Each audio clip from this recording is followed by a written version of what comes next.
Thanks, Dan. So I'm Darren Hansen. I'm Director of Strategic Consumer Insights at Orange. Orange is a global telco. We're based in Europe, Middle East and Africa. And I work in the corporate team, so the team that looks after all of those territories in terms of the strategic research needs. And my name is Richard Garnham. I'm the innovation lead at Ipsos, and my role in innovation is about looking at research, new technologies, new ideas of innovating the research process, and helping clients get closer to consumer. So we today are going to share with you a case study that we conducted, a piece of research we looked at last year. So first I'm going to start with an apology, because this is actually quite an old piece of research. We actually did the research, the fieldwork, well over a year ago. We only analysed it about a year ago. So actually, some of the techniques that we're going to talk to you about that we did, you've seen a lot today. You've seen some examples, and perhaps more mature examples of how to use those techniques. But I think it's quite gratifying to see that, because if we think about the start of our story, it started at MRMW 2 years ago in London in 2015. And it started very much like, I think, a lot of these stories start. We had a conversation over lunch. I was talking to Claire Eames, who at the time was the Ipsos head of innovation. And we were talking about all of these great ideas, and wouldn't it be great to do this, and Ipsos were doing this, and wasn't that interesting? But we realised very quickly it was just talk. There was no action. And so we made a commitment to each other to actually say to each other, well, let's challenge ourselves to actually do something. Let's take some of these ideas and experiment with them and take it forward. So actually the genesis of this case study, and hopefully many other research projects we'll see in the future, came from conferences like this. So that's why I'm here. I get inspired. I've been inspired today, and hopefully you'll be inspired by our presentation as well. So we've heard again a lot today about this revolution in terms of data, in terms of digital, social. It's actually transformed the way that consumers entertain themselves, how they communicate, how they buy things. We're part of that.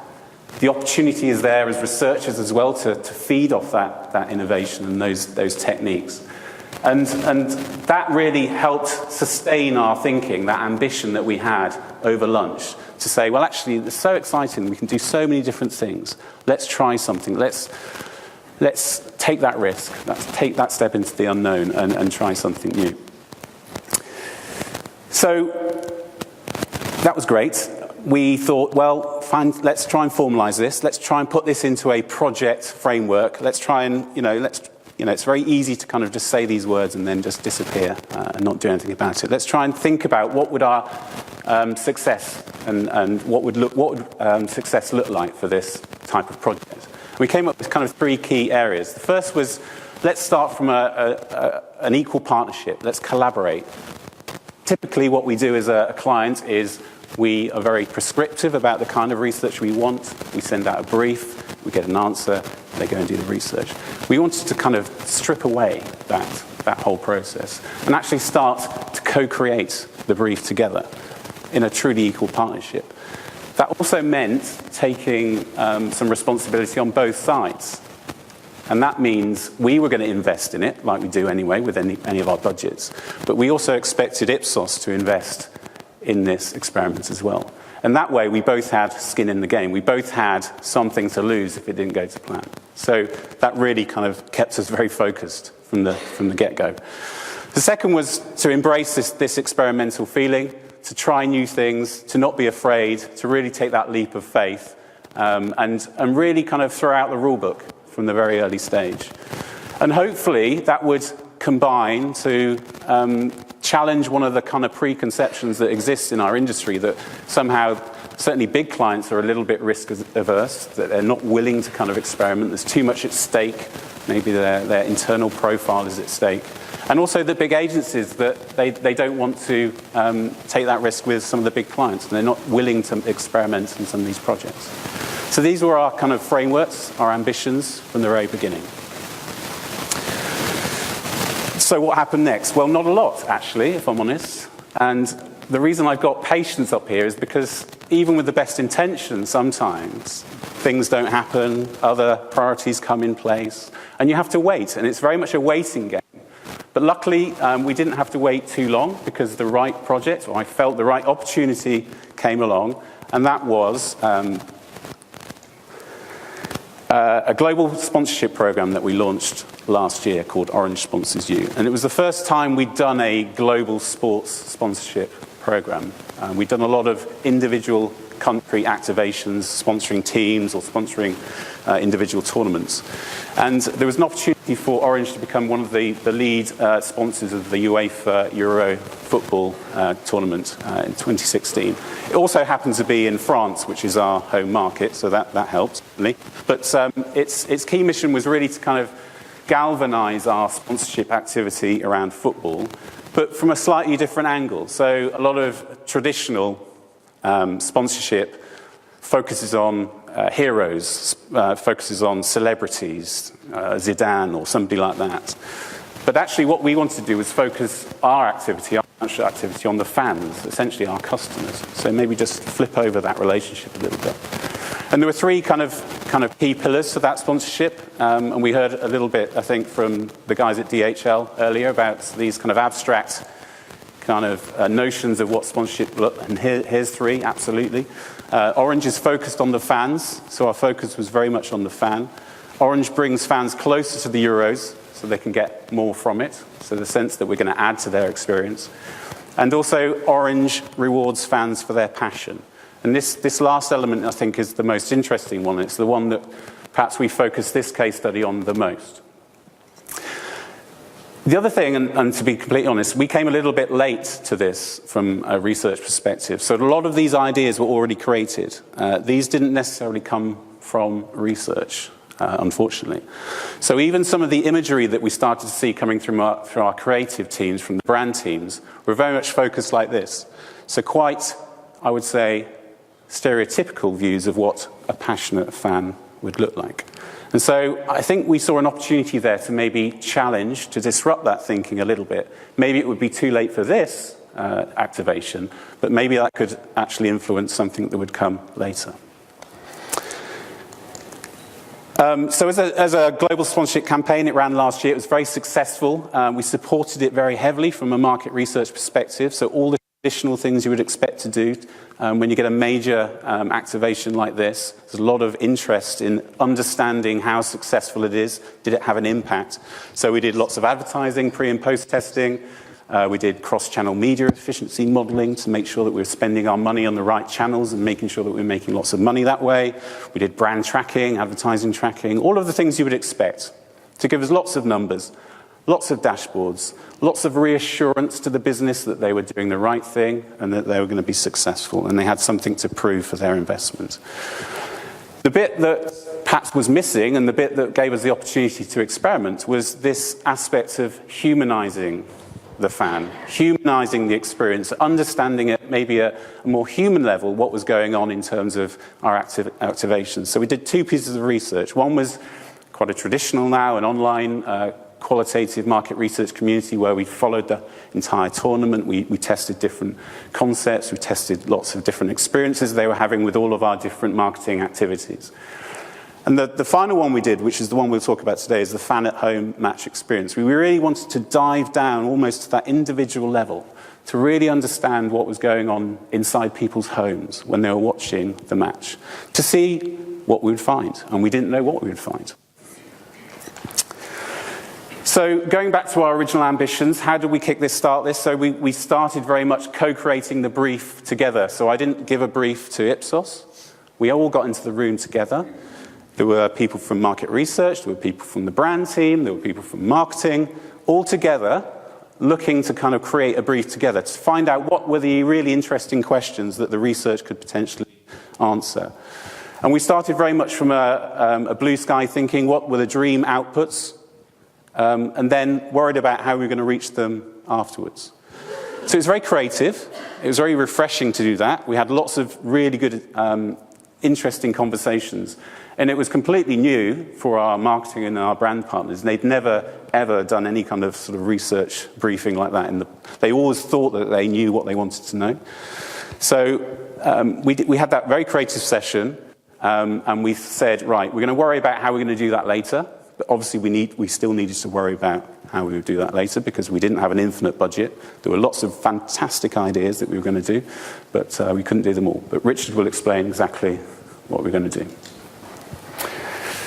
So effectively, this was our brief, just in bullet points. So how can we understand the fan at a more human level? What do they think, feel, and do when watching the match on TV at home? What does fan passion really look like? Is it the guy with the big wig on and the face paint, or is it something else? And how can we then support that fan passion and reward them for it?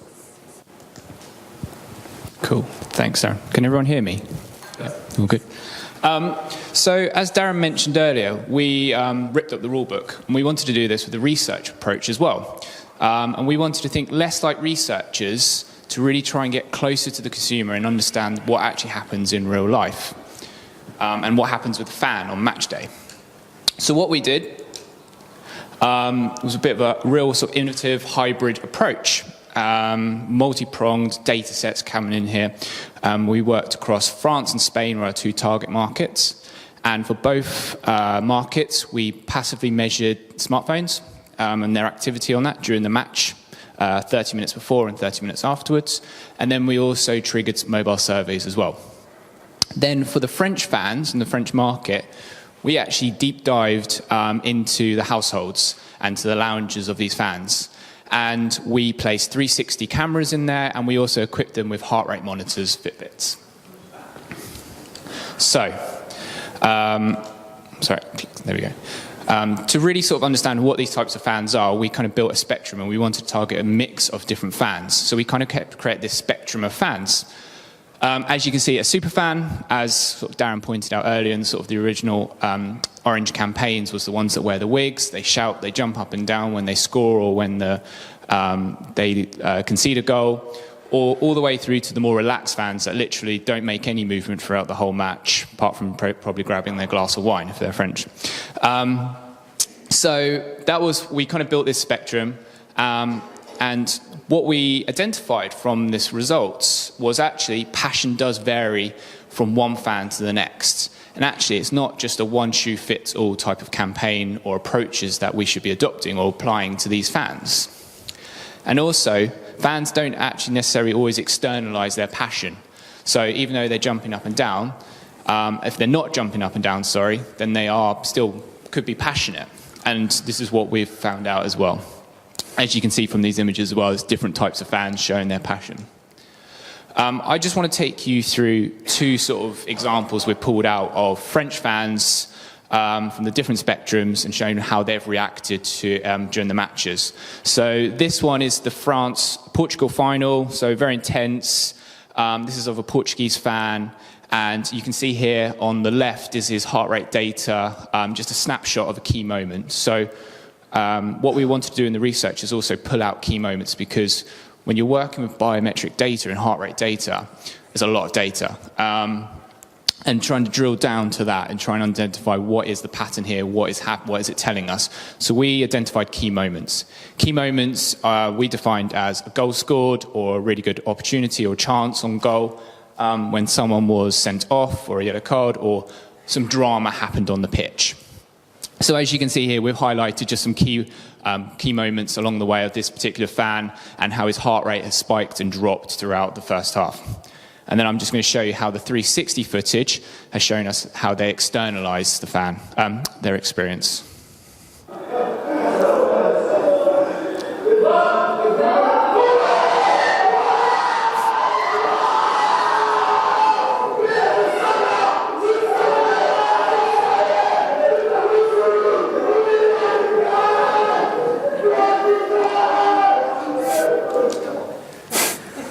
That was pretty cool, looking at that data and looking at that video. And just interesting as well, with the 360 footage, I know it's not the greatest quality, but you're able to also pick up not only just the fan that's jumping up and down and really externalizing his passion, but what else everyone else is doing in the room.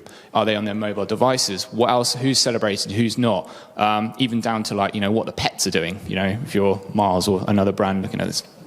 So this example is of a sort of what we call the living room commentator, or the more relaxed fan as well. So again, here's the heart rate of a key moment in the France-Romania match.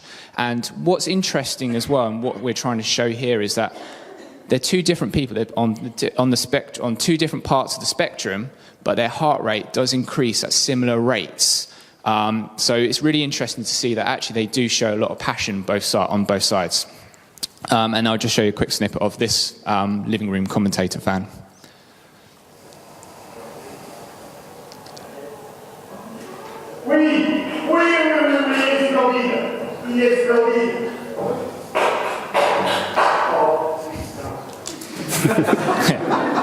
Cool. So they're completely two different types of fans. That guy there, he's a rugby fan. He supports his national French team. He loves sports, but he's not a die-hard football fan, but he still shows passion. From the passive data as well, we did a bit of a deep dive into this as well, and we actually looked at what was happening before the match, during the match, and then also at those key moments which I mentioned earlier.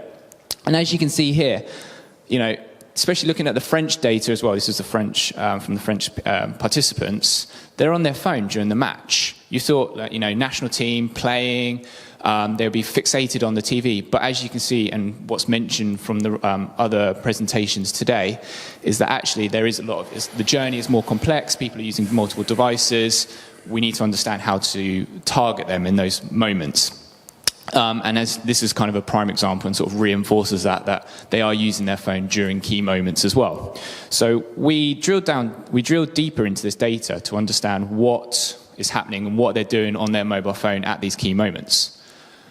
So we identified, there's kind of no surprise here, they were on there using social media platforms throughout the whole games. But what was interesting was at kickoff and then also at key moments. So kickoff, they were communicating, so like WhatsApp, text messaging each other, and then also at the key moments as well, they were using WhatsApp and text messages as well. So we're assuming here that a goal was scored, or they've conceded a goal, and they're celebrating, or they're moaning to their friends or family about what's just happened. So it's really interesting to see this data come out. Cool. So I just pass over to Darren to talk about the impact of this. Thanks, Richard. So we got lots of insights. There were lots of different data sets that we could analyze and cross. And, a lot of what I called functional insights came out. So we learned how, the best times to communicate with people, when not to disturb them. We learned a lot about, the types of activity on their mobile phone, which has, lots of opportunities for us in terms of partnerships, etc. I don't want to focus on that. I could spend all day talking about those insights, but I'm not going to give you those. What I'm going to give you is a different perspective, which I probably call dysfunctional insights. So this is about things that we didn't expect to learn necessarily from this research. And the first one simply is about when you're using a new technique like this, especially something that was at the time relatively new, like 360 video. Remember, this was a year ago. It's not only the data it captures, it's how you then create impact within the organization. So the mere fact that we went along to a presentation, a debrief, we weren't just showing them, reams and reams of data and pie charts and bar charts. We got them to wear headsets. So we instantly transported them back to that moment when that goal was scored, when those dogs are running around. And suddenly, their eyes opened to the insight that, we've got to look at people. We've got to think about them. We've got to avoid stereotypes. We need to think about people in different ways and understand actually the nuance and the context of what's going on. And in that way, we can better target people and be more relevant to them. So, it's an experiment, but it brought additional benefits to us in terms of just elevating that research to a different level. And people still talk about it now, and they're still a little bit disappointed that I haven't brought along a virtual reality headset to debrief the latest brand tracking or something. So understanding the fan, understanding the context, and then adding a little bit extra gloss in terms of how you then present it back to the business, I think really pays dividends. And then in terms of, the next question is then, so what? So what's happened since? Well, if I'm honest, are we running 360 video ethnography in every project that we do? Are we doing passive measurement and biometric on everything we do? The short answer is no, we're not. We're doing little bits of everything. We're trying to sort of expand our knowledge. But I think some of those deeper insights have a resonance in some of the other work and some of the other executions that Orange has started to do. So following the football sponsorship, or this year, our focus was very much on our sponsorship around film. So we have a long history of sponsoring film. Some of the UK may remember Orange Wednesdays, Cine Day in France. We also sponsor the Cannes Film Festival. This year we co-produced the Luc Besson film. So film was very much our focus this year for our sponsorship activities. But just look at some of the creative here, in terms of, you can see the link to that previous piece of work. No longer are they just focusing on a stereotypical cinema fan. There's true insight coming through here. Scared but secretly loving it. Boys do cry sometimes. So it's a nuanced view of our consumers, which I think you can trace back to our piece of work. Cool, thanks. And also, as Darren said, from our perspective at Ipsos, this gave us the confidence and the drive to explore this further, especially with virtual reality, 360 heart rate data, and see how we can further explore this. So this year we partnered with the Royal Shakespeare Company to understand the emotional engagement with theatre and Shakespeare's plays. There was the Royal Shakespeare Company were putting on a performance this year of Titus Andronicus. I'm not sure if any of you have seen Titus Andronicus. It makes Game of Thrones look like a kids program. It's pretty gory. So this was a great performance for us to research into and to understand how people engage with it. And what we did was we looked at 3 different types of theatre performances: live theatre to cinema, and then what we added in was recorded a 360 performance, and then got the participants to watch it using VR headsets. And we also equipped all of them with heart rate monitors, and we did vox pops at the end, and we did mobile surveys to really understand sort of the voice sentiment analysis on it as well.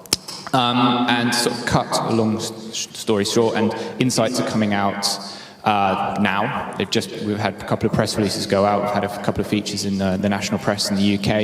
And what was interesting was there's some really great insights that are really interesting. First off was that the heart rate data showed that their heart rates raised to equivalent of a 5-minute cardio workout. So it showed that they were really engaged. The content and the narrative from all the different performances and how they consumed it really played out and really went across all those different media channels. And secondly, was that people be immersed into the VR or wearing the VR headsets for 3.5 hours. They had breaks, they had the interval, but they really engaged with it, they maintained it, they tolerated it, and so that's really powerful and really interesting to say, look, the future is potentially through virtual reality, or a form showing theatre through virtual reality as a potential. So yeah, more information coming out later this month, so watch out for that. So we're nearly done, you'll be pleased to hear. So going back to our original framework for success, did we think we achieved? So certainly we collaborated, I think that's fair to say, and it's something actually we're taking on into other projects as well, because we see it as a really creative process, especially for those really challenging projects that we get from time to time. And it's a way of kind of taking us out of the familiar way of running a research project, and it challenges us to think a little bit differently. Experimentation, absolutely, I'm an advocate for it. My team is acting now as like an incubator, if you like, for these new ideas in a more formal way. And that's been recognised by the business, and therefore I'm attracting budget, which then helps me experiment more. We're certainly not at the level of the Unilevers. We haven't created a foundry or anything like that, but it's these small steps, I think, that make the differences and contribute to the goal that we're all here for, which is to innovate. And finally, I think we embrace the risk, I think. Hopefully we dispelled that myth a little bit that we're risk averse. So thank you.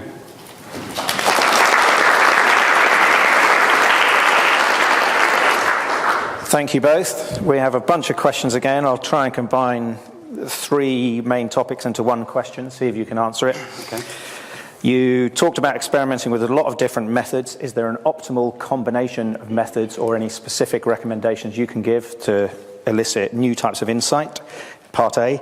Part B, do you, as Ipsos, source and execute all these different capabilities yourselves, or do you partner with other people as part of it? And the third one, which is the most popular, is there an interesting way where you can use dogs, which everyone liked, in some future method? Well, the dogs, actually. I'll answer the dogs ones first. Okay. I've just literally got a new dog. I've got a little puppy at home now. But I'm very interested in dogs and technology, so that's I'm a bit of a tech geek. So certainly tracking dogs, I think that's the future. So, of course, there's going to be a stream of dog-related data coming through, I'm sure, very soon. Okay, so there was the pet side of it. Yeah. There was is there a best blend of methods based on what you saw? And also, do you do everything yourselves, or do you partner with people? Answer from your perspective and then mine.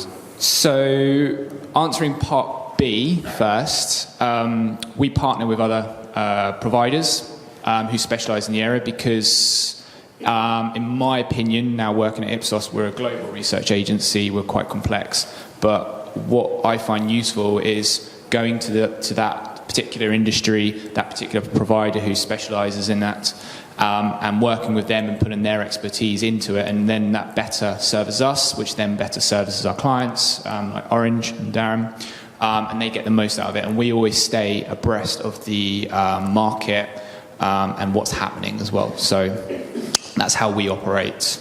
Part A. I think it kind of goes back to our point that, kind of goes to the point that one shoe doesn't fit all, and we use a complex, it might have looked quite complex approach on using different technologies for this particular project, especially because it's quite a qualitative approach. But actually also technology helped us, even though it looked complex, the technology did most of the work, which ties nicely into what we're going to see in the future with like artificial intelligence, how that's going to really help us a lot more. So it might look complex on the surface, the data, there was a lot of data as well, for these qualitative, but the technology worked a lot better for us and worked harder for us. Yeah, it was a case of fitting it into the broader research program that was going on as well. So we had lots of other data coming from other sources. So we had social data we could cross with that as well. So it was a way of keeping this relatively self-contained, manageable, realistic, because it's still an experiment, it was still qualitative in nature, even though we had scale in terms of data. And there were still budget considerations as well. So we had, I think at the beginning, we had upwards of 12, 15 different types of methods that we really thought, we could do. We wanted to go in stadium, we wanted people to wear cameras in the stadium and things, but, things like security concerns came in and technology concerns, and this is what we landed on, 4 different kind of data streams, and that felt manageable. It was still a challenge, but it kind of matched all the criteria that we wanted. Great, very enjoyable, very innovative. Thank you very much.